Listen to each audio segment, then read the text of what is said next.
नमस्कार मंडळी. तर हा जो केक आहे तो 6 नंबरचा केक आहे आणि या केकचा जो रेफरन्स पिक आहे तो मला क्लायंटनीच पाठवलेला होता. त्यामुळे मी त्यांच्याप्रमाणेच डिझाईन केलेली आहे. आणि नंतर आपला हा जो केकचा ट्रॅक आहे तो मी फॉन्डंटमध्ये बनवलेला आहे.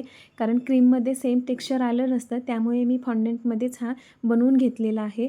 आणि नंतर आपल्याला हे जे प्रॉप्स आहेत, म्हणजे जे प्रिंटेड इमेजेस आहेत ते मी प्रिंट करून कट करून लावलेले आहेत. आणि हे नॉन एडिबल प्रिंट्स आहेत. आपल्याला जेव्हा असा राऊंड केक किंवा स्क्वेअर केक करायचा असतो तो बनवणं खूप सोपं असतं, परंतु जेव्हा आपल्याला नंबर किंवा अल्फाबेटमध्ये कस्टमायझेशन करायचं असतं तर त्याला जास्त टाईम द्यावा लागतो, कारण ते कटिंग करून शेप दिला जातो. आणि इथं आपल्या ह्या ज्या कार आहेत त्या देखील आपण इथे ट्रॅकवरती लावून घेतलेल्या आहेत. आणि थोडंसं ट्रॅकवरती ट्रॅफिक आहे, त्यामुळे जायला थोडीशी अडचण होईल. आणि तुम्हाला हा केक कसा वाटला मला कमेंट करून नक्की सांगा. आणि जर आपल्या चॅनलला सबस्क्राईब केलं नसेल तर प्लीज आपल्या चॅनलला सबस्क्राईब करा. थँक्यू.